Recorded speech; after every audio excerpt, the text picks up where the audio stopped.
We are back this morning, and it's all about the protest that's taking place, not just in the U.S., but all over the world. And joining us this morning is Margaret Rose Goddard, attorney at law and founder of Future Law Institute, live from the U.K. Margaret, good morning.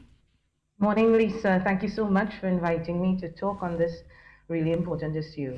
And I know I invited you because you've been posting some really thought-provoking posts on social media, because I think beyond being an attorney at law, you're also very much into humanitarian issues, international relations, and so on. So first of all, are there protests where you are, or tell us what's going on in the United Kingdom, and then we can Well, what I would tell you, sure, Lisa. In response to that, yes, there are protests. And huge protests taking place in London and Birmingham and some of the more cosmopolitan areas in the UK. I live in Bath, and there was a protest in Bath, which I attended. It was the first time I left my house since COVID-19 has struck, and there was one family of 4 with their dog and then me.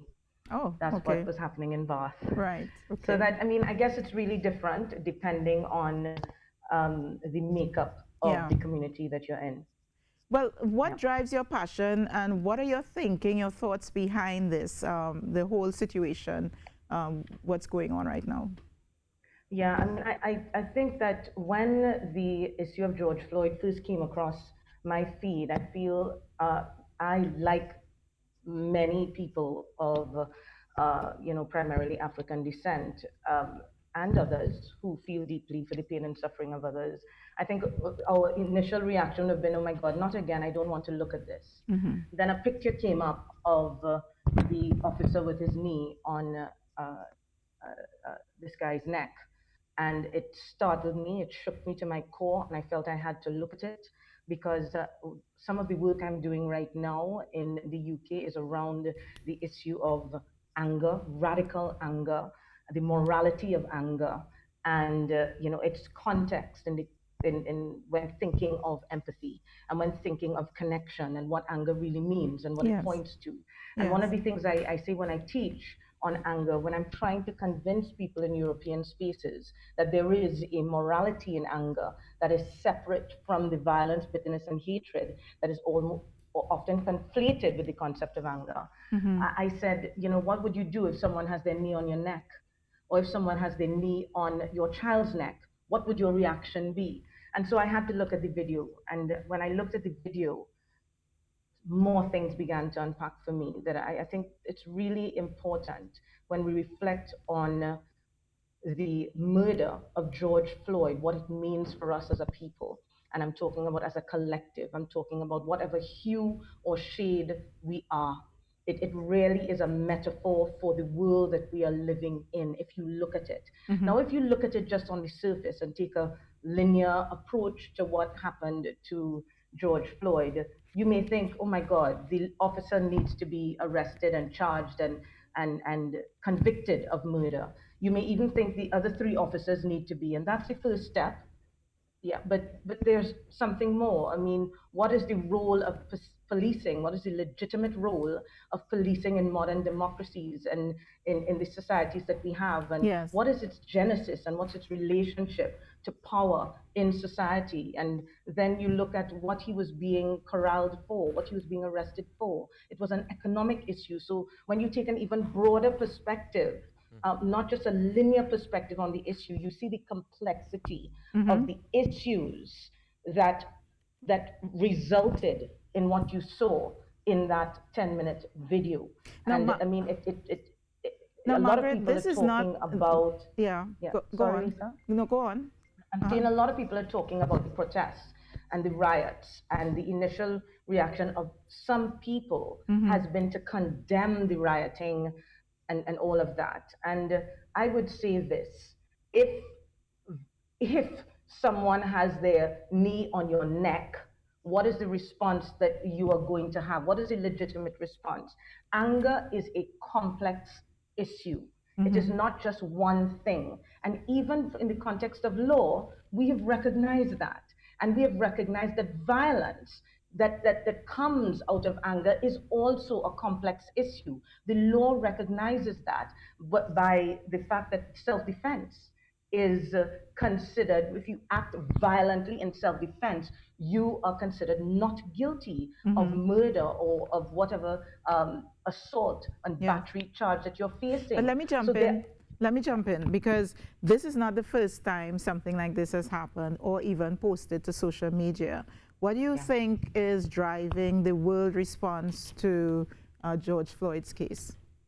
I really think it's what we saw for those 10 minutes. If you reflect on what you saw in those 10 minutes, it was the most stark, um, un- stark manifestation of the world that we are living in. You saw a large, tall, muscled, uh, dark skinned man, compliant. Mm-hmm. Yes, please, officer, help me. No, officer, compliant, not being aggressive, compliant to the system. You saw the casual way in which his life was crushed out of him. And it's a metaphor, you see, for broader issues. It's a metaphor for the power that exists in society and the casual way that power is distributed in society. And Mm-hmm. it's a metaphor for the social determinants of crime. You know Yes. what is going on around the African American situation, but on a broader level.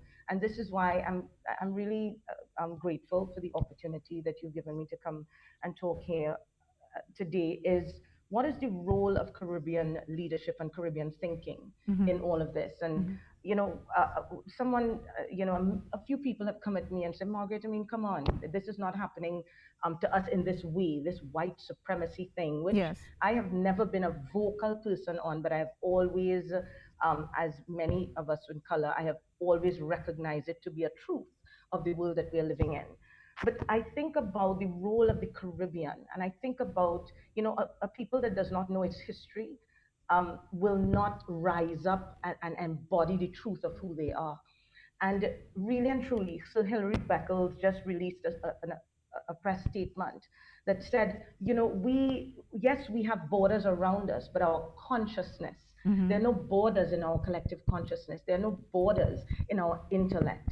And when you start looking at the role of Caribbean thought leadership globally, historically, you would be amazed. Yes. You would recognize that the self-hatred that we have is really deeply undeserved. So when you look at the Pan-African movement, when you look Mm-hmm. at the whole decolonization movement, Mm-hmm. the thinkers that led that movement came from the Caribbean. Mm-hmm. When you look at thinking that was coming out in the 50s and 60s about the immorality of our economic system. It was led by people like Eric Williams in Capitalism and Slavery, Lloyd Bess on plantation economics, and we had Norman Jervan, who I had the opportunity to work with, who spoke about the immorality of Yes. our economic system.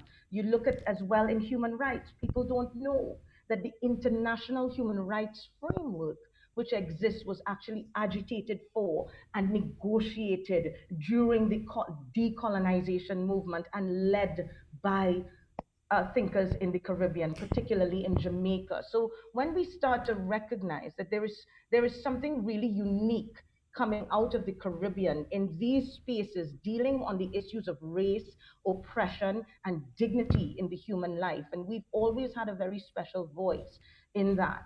I think we right now need to recognize we need to lend our solidarity, we need to lend our voice because we are coming from a place of privilege in the Caribbean. Yes, Yes. we have our problems, Mm-hmm. but even though we have our problems, Lisa, we do have a situation in the Caribbean where white supremacy does not prevent, our progress and acceleration, and you and I are evidence of that. We see black leadership politically. We see black leadership in business. We see brown leadership in politically and brown leadership in business. And so, um, we really have a very unique space where we understand the pain and trauma, Mm-hmm. and yet we are able to hold that pain and trauma and still have a clarity of thinking and still have a respect for our own dignity and the dignity of others. And so therefore I think it's an important voice that we need to raise in the context of what is going on.